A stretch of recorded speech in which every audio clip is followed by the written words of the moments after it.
Heading डालेंगे प्रत्यानुप्रास अलंकार।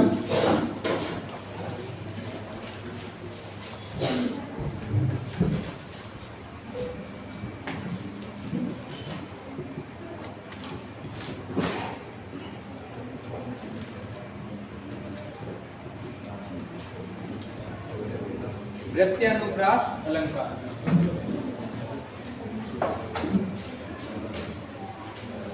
लिखेंगे।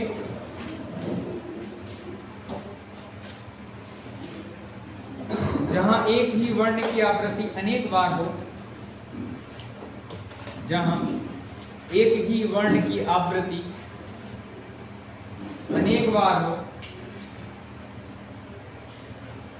वहां प्रत्यानुप्रास अलंकार होता है।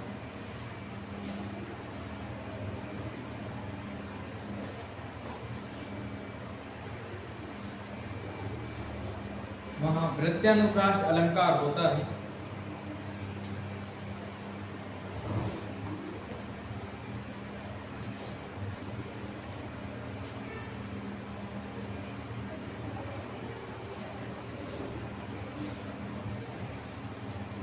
एग्जाम्पल लिखेंगे।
नोट करिए क्या।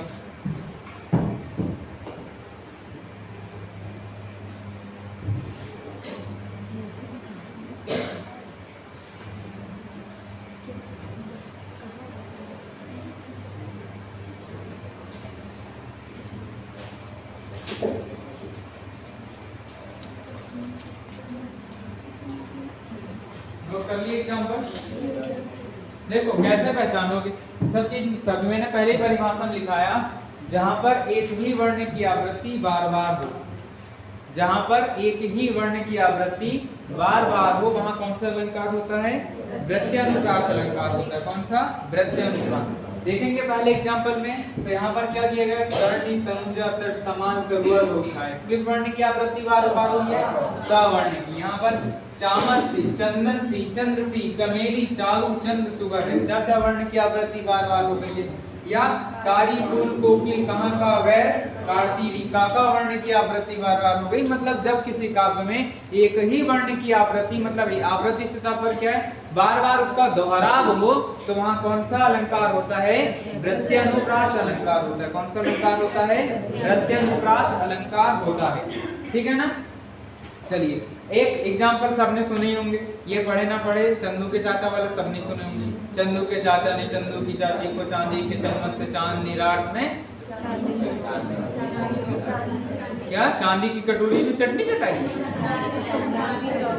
अरे जैसे चटनी चटाई चटा दी ना, चाचा वर्ण की आवृत्ति बार बार हो रही है, मतलब कौन सा अलंकार होगा वहां पर भी, प्रत्यनुप्रास अलंकार होगा। कौन सा अलंकार होगा, प्रत्यनुप्रास अलंकार होगा। ऐसा है, चंदू के चाचा ने चंदू की चाची को चांदी के चम्मच से चांदनी रात में चटनी चटाई, ये है इसका सही।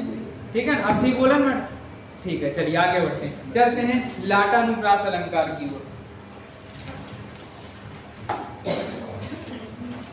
हेडिंग डालेंगे लाटानुप्रास अलंकार।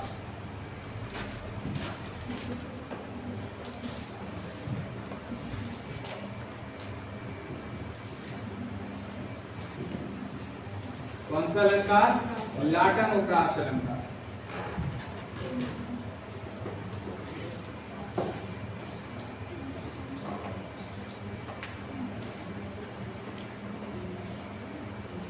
जहां एक ही शब्द बार बार आए, जहां एक ही शब्द बार बार आए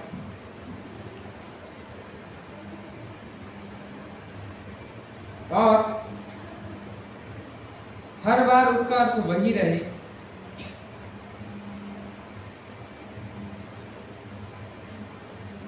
केवल अन्वय बदल जाए और हर बार उसका अर्थ वही रहे, केवल अन्वय बदल जाए। जहां एक शब्द बार बार आए और हर बार उसका अर्थ वही रहे, केवल अन्वय बदल जाए, या अन्वय करने पर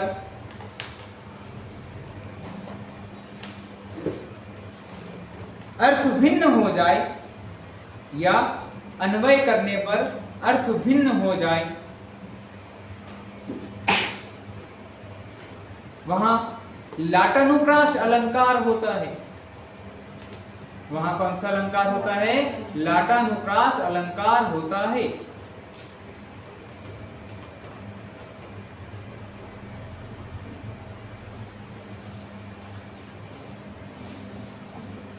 लाइन चेंज करके लिखेंगे, या जहां तात्पर्य मात्र के भेद से, या जहां तात्पर्य मात्र के भेद से, या जहां तात्पर्य मात्र के भेद से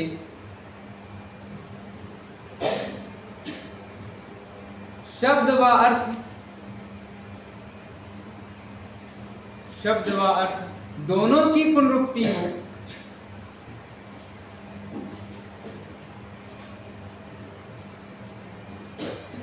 शब्द व अर्थ दोनों की पुनरुक्ति हो, वहां लाटानुप्रास अलंकार होता है।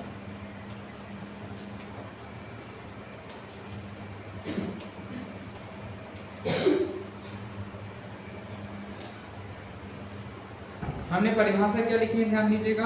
परिभाषा में लिखे जहां एक ही शब्द बार बार आए और हर बार उसका अर्थ वही रहे, केवल अन्वय बदल जाए, या अन्वय करने पर अर्थ भिन्न हो जाए, वहां लाटानुप्रास अलंकार होता है। तो यहाँ जो अन्वय है, अन्वय होता क्या है, कोई बताएगा क्या होता है? पवार मैडम, भाग्यश्री, कहाँ कोई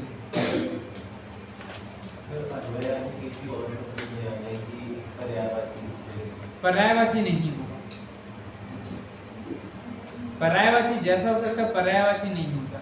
ठीक है, दो वस्तुओं का जो परस्पर तालमेल होता है उसे अन्वय कहा जाता है।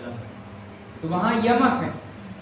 फर्क देखो, लाटानुप्रास और यमक अलंकार में फर्क इतना ही होता है कि लाटानुप्रास में जो शब्द है जितने बार लिखा है उतने बार अर्थ वही होगा, कभी अर्थ में परिवर्तन नहीं होगा। और जब यमक होता है तो शब्द जितने बार आएगा अर्थ उतने बार। देखो तीन, देखो लाटानुप्रास, यमक और श्लेष। लाटानुप्रास की बात करें, जितने बार शब्द आए हर बार अर्थ वही रहे। यमक की बात, जितने बार शब्द आए हर बार अर्थ बदल जाए। श्लेष, एक बार अर्थ आए हर बार भिन्न भिन्न अर्थ निकले। एक शब्द एक हो, शब्द एक बार आए और अर्थ एक से अधिक निकल रहे हो तो वहां श्लेष हो जाएगा। शब्द जितने बार आए उतने ही बार अर्थ निकल रहे हो तो जितने शब्द उतने अर्थ निकल रहे तो यमक हो जाएगा। शब्द कितने ही बार आए अर्थ एक ही निकल रहे तो लाटानुप्रास हो जाएगा। बात समझ आई? शब्द जितने बार लिखा है अर्थ उतना ही है। 5 बार शब्द आया, 2 बार शब्द आया, अर्थ भी 2 निकल रहे हैं। सॉरी, 5 बार या 2 बार शब्द आया, अर्थ कितना निकले? एक ही बार। चाहे कितनी बार शब्द आ जाए तो लाटानुप्रास होगा। 2 बार आए, 3 बार आए, 1 बार आए, 4 बार आए, उससे कोई फर्क नहीं पड़ता। जितने बार भी आएगा अर्थ में कोई परिवर्तन नहीं होगा, सिर्फ उसके प्रति सोच बदल जाएगी। तो लाटानुप्रास अलंकार। शब्द जितने बार आए उतना अर्थ दे रहा हो तो यमक अलंकार, और शब्द एक बार आए और एक से अधिक अर्थ दे रहा है तो श्लेष अलंकार। जैसे पढ़ेंगे आपको समझ आ जाएगा। पहले इसके एग्जांपल लिखते हैं, बहुत अच्छे समझ आएगा।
हो गया?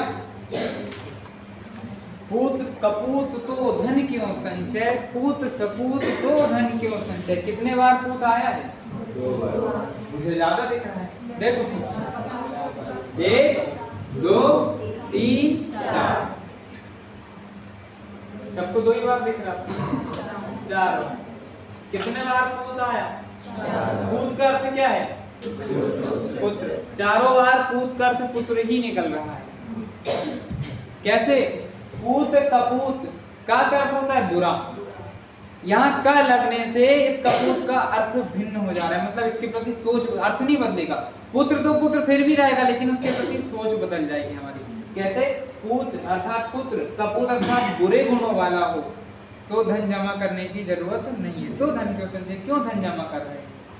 कितना ही जमा कर लो वो तो बर्बाद कर ही देगा, क्योंकि कैसा है? कपूत है, मतलब बुरे गुणों वाला पुत्र है। पुत्र का अर्थ बदला क्या? नहीं। फिर पूत सपूत, पूत मतलब पुत्र, सपूत मतलब सा का अर्थ होता है अच्छा, पूत मतलब अच्छा बेटा है अर्थात अच्छे गुणों वाला है। तो धन क्यों संचय, तो भी धन जमा करने की आवश्यकता है क्या? नहीं है। अगर सपूत है अच्छे गुणों वाला खुद ही जमा कर लेगा। है कि सपूत है, अच्छे गुणों वाला है, तो जमा कर लेगा। इतनी मेहनत क्यों करना पिता? कोई अपने लिए नहीं करता, संचय करने के लिए करते हैं मैडम। ये अफवाह उड़ा रहे हो आप, अपने लिए कर रहे हैं और संचय नहीं करेंगे क्या? ये अफवाहें हैं जो आप कह रहे हैं, ठीक है। हर कोई किसके लिए जमा करता है? आपके माता पिता किसके लिए जमा करे? वो लेके गए साथ में, तो आप किसके लिए करना चाह रहे हैं? क्यों कर रहे हैं? दोनों में से एक कोई निकलेगा, ठीक है। तो वहां कौन सा अलंकार होगा? लाटानुप्रास। हे उत्तरा के धन रहो उत्तरा के पास। 2 बार उत्तरा आया। उत्तरा किसकी पत्नी का नाम था मैडम? अभिमन्यु की पत्नी का नाम था उत्तरा। युद्ध करने जाता है कौन? अभिमन्यु। उससे पहले कहती है उत्तरा, ठीक है ना? नहीं, जो सुभद्रा है, उत्तरा क्या लिए गई? खुद को संबोधित करके खुद का नाम लेके संबोधित नहीं करेगी। कौन करती? माता सुभद्रा कहती है हे उत्तरा के धन, मतलब उत्तरा उनकी पत्नी का नाम था। फिर कहा रहो उत्तरा के पास। दोनों बार उत्तरा का अर्थ परिवर्तित हुआ क्या? एक बार धन मतलब उनकी संपत्ति सब कुछ। किसी भी स्त्री के लिए उसके पति से बढ़कर कोई धन हो सकता है क्या? नहीं हो सकता है ना। किसी भी स्त्री के लिए उसके पति उसके सुहाग से क्यों उपास रखे थे कि मैडम? रखे थे ना। तो पति बढ़ के कोई धन होता है क्या? नहीं होता है ना। तो हे उत्तरा के धन मतलब उत्तरा की संपत्ति, मतलब पति अभिमन्यु। रहो उत्तरा के पास। 2 बार उत्तरा, एक बार रहने की बात, एक बार धन के रूप में संबोधित कर दिया गया। तो दूसरी बार उनकी नजदीकियों का वर्णन, मतलब निकट रहने की बात की गई है। 2 बार उत्तरा आया, दोनों बार अर्थ में कोई परिवर्तन नहीं हुआ, सिर्फ उसके प्रति सोच बदल रही, तो लाटानुप्रास। फिर माँ तो माँ है, सबसे बढ़िया एग्जाम्पल, ठीक है। माँ शब्द का अर्थ सबको पता, कभी बदलेगा? कितनी बार माँ बोलो, ये कई छवि दिखाई देगी अपनी आंखों में। दूसरे की माँ की, अपनी माँ दिखती ना। अब विवाहित लोगों को 2 माँ दिखती, गलत तो नहीं होती ना। एक माँ और दूसरी सासू माँ, वो भी तो माँ है, लेकिन सबसे पहले अपनी ही माँ दिखेगी। नेहा बड़ी खुश हो रही है, 2 माँ दिख रही है अभी इसका, ठीक है। तो माँ तो माँ है। अब जस्ट थिंक मेरी माँ आ जाए यहाँ, जैसे सर की माँ आ जाए, आप क्या कहते? आंटी जी क्या कहे? माँ जी। रेयर माँ बोल दोगे, लेकिन फीलिंग्स ला पाओगे क्या? सोच बदल जाती ना, नहीं बदलेगी। सर की माँ आ जाए जस्ट थिंक, जैसे टीचर डे पे आई थी, आंटी कह के बुला रहे, ठीक है। क्या कह करके बुला रहे थे? आंटी जी कह करके बुला रहे हैं। लेकिन सर कहेंगे मेरी माँ आई है। आपके लिए आंटी हो सकती है, लेकिन माँ का फिर भी वहां पर सोच बदल जाएगी। सिर्फ क्या बदलेगी? सोच। लेकिन माँ का अर्थ बदल रहा है क्या? नहीं बदल रहा है। इसी कारण कौन सा अलंकार हो जाएगा? लाटन। जितने बार शब्द आए एक ही अर्थ निकले तो लाटानुप्रास अलंकार। कौन सा अलंकार? समझ आए लाटानुप्रास? ठीक है, चलिए चलते हैं अगला, अंत्य अनुप्रास अलंकार। इसका एक बढ़िया सा एग्जांपल सुनो, उसी में तो आनंद आता है, इनमें आनंद थोड़े। धीरे धीरे से मेरी जिंदगी, ये देखो पहले ही हंस दिए, गाने भी नहीं दे रहे। 4 बार धीरे धीरे आए, धीरे धीरे का अर्थ बिल्कुल परिवर्तित नहीं होने वाला। तो इनने पहले ही भंग कर दिए मेरे स्वर को हंस करके, गाने भी नहीं दिया। अब नहीं गाते, चलो आगे हेडिंग डाल। अब 4 बार बोलने देंगे तब तो सुनाई देगा ना। अब अगले वाले में देखते, चलो हेडिंग डालो, अंत्यानुप्रास अलंकार।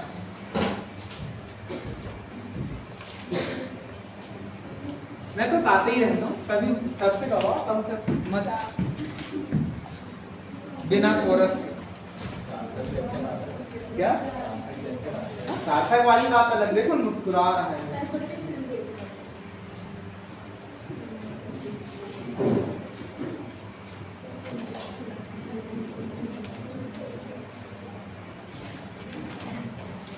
सार्थक परसों के दिन तो बिल्कुल हाथ धो के भी जनता जानना चाहती है, बता ही दो क्यों सार्थक।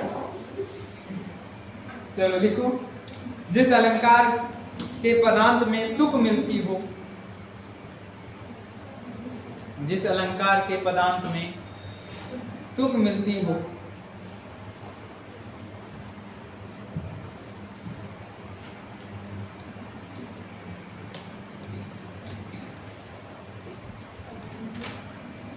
जिस अलंकार के पदांत में तुक मिलती हो उसे अंत्यानुप्रास अलंकार कहते हैं।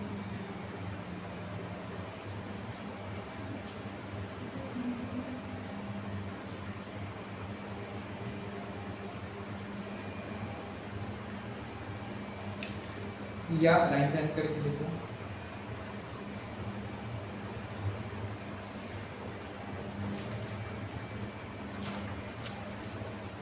जहां पदों के अंत में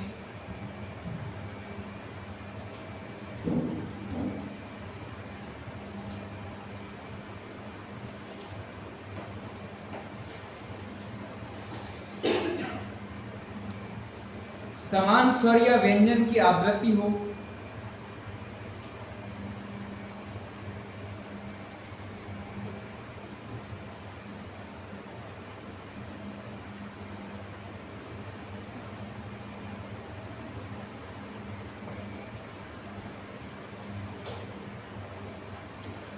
वहां अंत्यानुप्रास अलंकार होता है।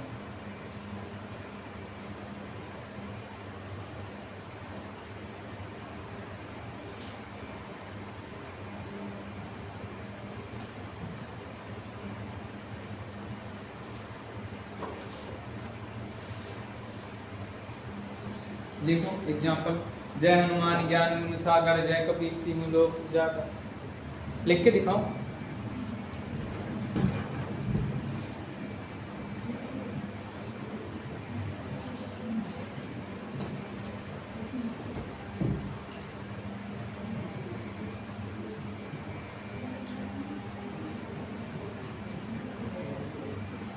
जय हनुमान ज्ञान गुण सागर, जय कपीस तीनों लोक उजागर।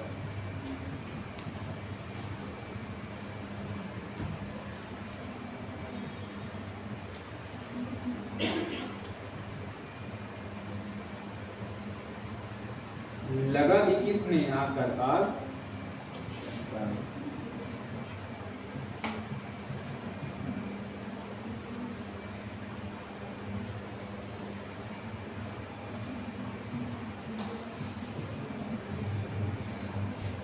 कहाँ था तू संशय के नाथ,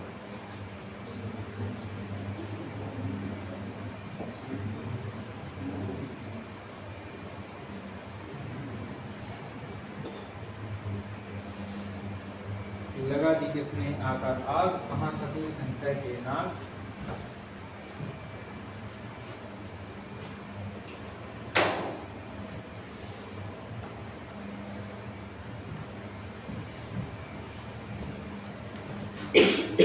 क्या लिखा है? जय हनुमान ज्ञान गुण सागर। पीछे क्या मिला?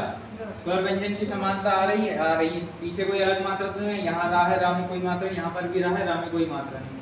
मतलब पद कैसा है? तुकांत है, तो वहाँ कौन सा अलंकार होगा?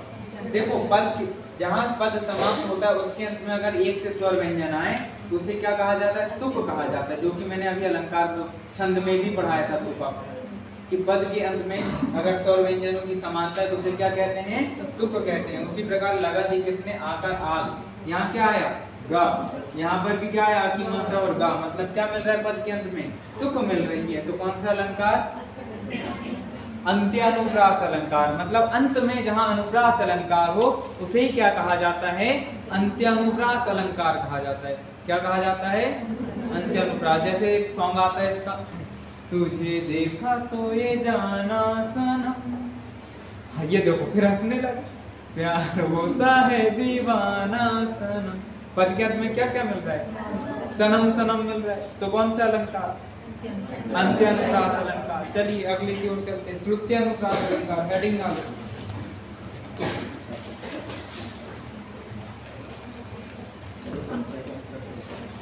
क्या? संशय मतलब आपको संदेह है, संकोच, किसी कार्य को करने में आपको संकोच उत्पन्न हो जाता है ना, करे या ना करे, डाउट, ठीक है? तो वहां क्या होता है? वही उसका संशय कर होता है। नेक्स्ट, श्रुत्यानुप्रास अलंकार।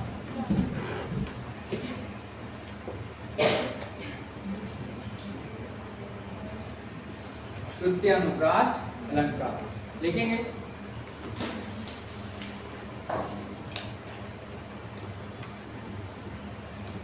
जब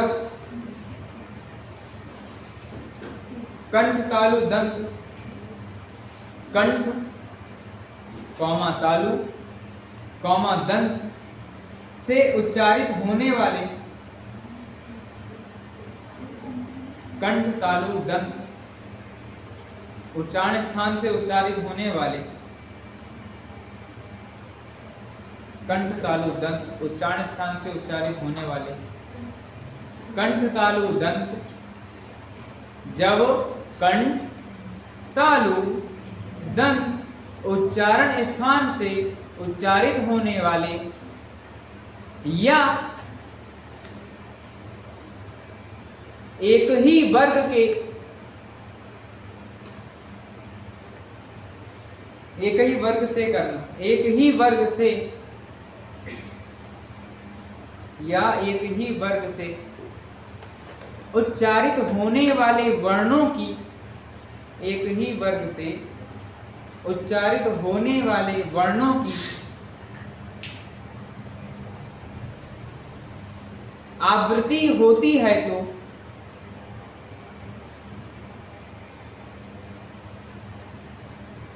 उसे श्रुत्यनुप्रास अलंकार कहते हैं, उसे श्रुत्यनुप्रास अलंकार कहते हैं। या लाइन चेंज करके लिखेंगे, जिस अलंकार में कानों को मधुर लगने वाले,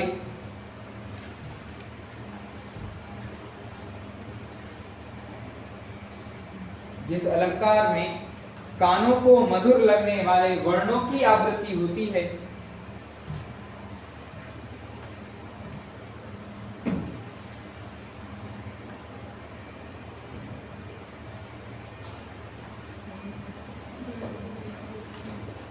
वर्णों की आवृत्ति होती हो, कानों को मधुर लगने वाले वर्णों की आवृत्ति होती हो, तो वहां श्रुत्यनुप्रास अलंकार होता है।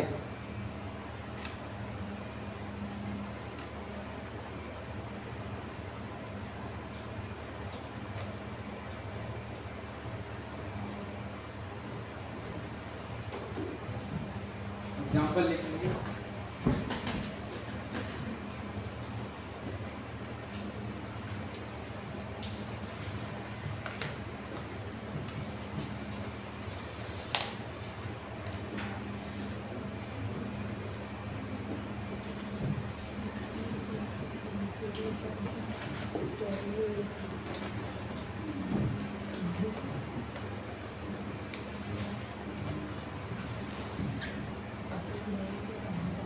सदित कर लेना, सदिश लिख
सार्थक गा के सुनाएगा।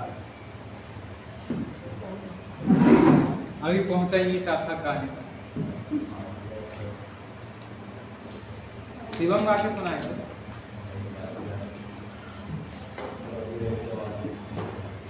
आज वैसी आवाज ही निकल रही है। हो क्या लिखता है? पहले एग्जांपल हमने परिभाषा में लिखे कि जब एक ही वर्ग के उच्चारण स्थान में कंठ तालु और दंत से उच्चारित होने वाले वर्णों की आवृत्ति होती है। तो यहाँ पर ध्यान देंगे। ता क्या आया है? ता में क्या आता है? ता वर्ग ता भी आता है, दा भी आता है, ता आता है, ना आता है, ना आता है, दा आता है, ता आता है, ता आता है, ना आता है, आता है। यहाँ पर कौन से वर्ग के हैं? ये सभी ता वर्ग के वर्ण हैं। ता था, दा था, ना। तो ता था, दा भी आ रहा है, ता भी आ रहा है, दा भी आ रहा है, ता आ रहा है, ना आ रहा है, ना आ रहा है। यहाँ पर फिर दा आ गया, फिर ता आ गया, फिर ता, फिर ना। मतलब एक ही वर्ग के वर्ण के बार बार उच्चारण हो रहा है। इस वजह से यहाँ कौन सा वर्ग? यहाँ पर ता वर्ग। ता वर्ग कहें तो दंत। एक ही वर्ग से बार बार उच्चारण हो रहा है, इस वजह से कौन सा अलंकार होगा? श्रुत्य अनुप्रास। फिर यहाँ पर देखो दिनात था थे, दीनानाथ डूबते, क्या आ गया? दा, फिर ना, फिर ना, फिर दा, सॉरी ता, फिर था, फिर दा, ना, था, ता, फिर ना, ता था, दा था, ता, ला तो याद लगा। फिर यहाँ था। एक ही वर्ग के वर्ण यहाँ पर भी आए हैं पूरा। कौन से वर्ग के? ता वर्ग के ही आए। मतलब उच्चारण स्थान क्या होगा? ता वर्ग या दंत होगा। यहाँ पर देखो किस वर्ग के है? का, फिर का, फिर का, फिर खा, ठीक है। गा, देखा है, देवा मत कर लेना इसको, ठीक है। खा कर देता हूँ, तो बा लिख लिए होंगे, देवा। फिर यहाँ पर क्या आ गया? खा, फिर गा, फिर क्या आ गया? यहाँ पर का आ गया, फिर खा आ गया। मतलब कौन से वर्ग के? का वर्ग के वर्ण का बार बार उच्चारण हुआ है। मतलब का वर्ग कहे तो कंठ के वर्ण का बार बार उच्चारण हुआ, इस वजह से कौन सा अलंकार होगा? श्रुत्य अनुप्रास। अब इन दोनों को समझ भी लेते हैं। कैसे? कानों को सुंदर या मधुर लगने वाले वर्णों की आवृत्ति होती है। कानों को मधुर लगने वाले वर्णों की आवृत्ति होती है, मतलब ध्यान दीजिएगा। जैसे दिनांक था, दिनांक था मतलब दिन का अंत होने वाला था। थे दीनानाथ डूबते मतलब सूर्य भगवान अस्त होने, दिन का अंत होने वाला होता है। और दीनानाथ मतलब सूर्य भगवान अस्त होते, डूबते मतलब अस्त होते हैं। सधीनु आते गृह ग्वाल बालते, सभी गायों के साथ घर को, गृह मतलब घर को कौन आ जाते थे? ग्वाल बाल। बाल में वजन खबर लिख दिया मैंने, बकरी का बाल, ठीक है। ग्वाल वाल थे। अब जैसे आप घर जाओ बहुत दिनों बाद, या दिन भर आप वर्क करके जा रहे हैं, जैसे माँ को पता लगता है कि मेरा बेटा घर आ गया, प्रसन्न होती नहीं होती? सुनकर सुकून मिलता है। जैसे आपके घर में अपन छोटे अपने पापा बाहर से काम करके आते थे, सुन के अच्छा लगता था, अच्छा लगता तो अलग, डर लगता आ गए। माँ के लिए कानों मधुर लगने वाले वर्णों का आवृत्ति होती थी, अपने लिए आ गए पापा, भय लगने वाले वर्णों की आवृत्ति होती थी, ठीक है ना। तो दिनांक था थे दीनानाथ डूबते सधीनु आते गृह, जैसी सभी गायों के साथ घर को आते ग्वाल बाल थे, माँ को सुनकर बहुत आनंद की अनुभूति होती थी। इस वजह से यहाँ पर कौन सा अलंकार है? दो कारण से, एक तो ये वाला पहला कारण यही रहेगा, हमेशा याद रखना। सेकेंडरी है हमारा कानों को मधुर लगने वाला, ठीक है। फिर यहाँ पर एक ही वर्ण की एक ही वर्ग के वर्णों की आवृत्ति बार बार हो गई है। और गाने की बात करें तो एक लड़की को देखा तो ऐसा लगा जैसे खिलता गुलाब, जैसे शायर का ख्वाब, जैसे आगे याद नहीं, जैसे चांदनी रात, वन में हिरण, बहुत सारे पद आते अपने बिल्कुल याद है, अपना जितना काम का उतना याद है, ठीक है। ध्यान दो, जब भी सुंदरता की बात होती, जैसे मैं आपको उपमा पढ़ाऊंगा, रूपक पढ़ाऊंगा, उत्प्रेक्षा पढ़ाऊंगा, जितने भी अलंकार संदेह पढ़ाऊंगा, तो वहां पर आपको लड़की की तुलना करती देखी जाएगी, एक स्त्री की तुलना करती दी जाएगी, उपमा दी जाएगी, किससे? चांद से तुलना करता होता है उपमा। ठीक है। या उपमा का अर्थ क्या होता है? तुलना, मतलब किससे तुलना करेंगे? चांद से। चांद को सबसे सुंदर मानते हैं ना हम। सबसे सुंदर कौन है? कहते चांद के जैसा दिख रहा है, मुख चंद्र सा सुंदर है। उपमा लगा दिया है, तुम्हारा मुख है ना मैडम चंद्र सा सुंदर है, क्या बात कहें, उपमा लगा दिए। रूपक, अरे चंद्रमा कोई दूसरा होता ही नहीं, तुम्हारा जो मुख है ना वही चंद्रमा है, मुख चंद्र है, सीधा रूपक, रूप कर लिया मुख ने। हमको भी पता है, तुमको पता तुम्हारा मुख चंद्रमा नहीं, मान लो ना, मानो मुख चंद्र है, उत्प्रेक्ष अलंकार हो जाए, मानो मुख चंद्र है। अरे हमको अभी भी क्लियर नहीं हुआ, मुख है या चंद्रमा? संधि अलंकार हो जाएगा, मुख है या चंद्रमा। तो मुख, वो भी लड़के के मुख की बात कभी नहीं होती, याद रखिए, ठीक है। किसके मुख की बात हो रही है? लड़की के ना। तो सबसे सुंदर किसको कहा गया? लड़की के मुख को, सौंदर्य को। तो कभी सुंदर चीज की तुलना देखने में किसकी? लड़की की जाती है। दूसरा, नेहा खुश हो रही है, क्या बात है, हमारी तुलना हो रही है क्या?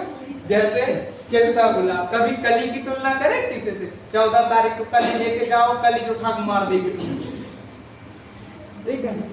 मैडम कहते हैं हम कली में खुश हो जाते, ठीक है। जैसे खिलता गुलाब, कभी भी गुलाब की हम कल्पना करते तो बंद गुलाब या जो अनखिला गुलाब की बात की जाती क्या? नहीं, खिले हुए गुलाब की बात करते हो, उसको लेके फोटो में या कहीं पर भी आप फोटो खिंचाएं या यूज करें, भगवान को चढ़ाएं, तो खिला हुआ गुलाब ही चढ़ाएं, क्योंकि वो सुंदर लगता है। जैसे शायर का ख्वाब, शायर के लिए उसकी कल्पना ही सब कुछ होती है, शायर के लिए उसकी कल्पनाएं ही सब कुछ होती है। अगर उसके पास कल्पना नहीं तो वो लिख नहीं सकता, मतलब ख्वाबों में अगर वो नहीं चल पा रहा है, मतलब उसके पास शब्दों की क्या होगी? कमी होगी। शब्द भंडार होगा क्या? नहीं, क्योंकि इस कल्पना से ही शब्द उत्पन्न होते। एक दिन मैंने आपको एक शायरी भी सुनाया था, ठीक है। जैसे एक वो तुम्हारे लिए क्या लिखूं वाली सुनाया था, तो क्या जब तक आप कल्पना नहीं कर सकते तब तक आप कुछ लिख सकते क्या? नहीं। तो जैसे मैंने बताया एग्जाम्पल आएगा, श्लेष अलंकार, चरण धरत चिंता करत चित बच्चारो और सुब्रण को ढूंढत फिरत कवि बेचारी चोर। सुब्रण को 3 लोग ढूंढते, मतलब स्वर्ण को 3 लोग ढूंढते हैं, एक कवि ढूंढता है शब्दों के रूप में, क्योंकि उसके लिए उसकी कल्पना ही शब्द है। दूसरा, विभाचारी, सुंदर मतलब बुरे आचरणों वाला सुंदर स्त्री के रूप में ढूंढता है स्वर्ण को। और चोर किसके रूप में ढूंढेगा? धन के रूप में ढूंढता है, ठीक है ना। तो यहाँ पर 3 व्यक्ति अलग अलग। उसी प्रकार से शायर के लिए उसकी कल्पना या उसके ख्वाब ही सब कुछ होते हैं। इस वजह से यहाँ कौन सा अलंकार होगा? श्रुत्यनुप्रास अलंकार होगा। अगली क्लास से हम देखेंगे कौन सा अलंकार, यमक, श्लेष, जो बाकी के रह गए हमारे शब्द अलंकार, उनको कवर करेंगे। आज की क्लास में ही समाप्त करते हैं।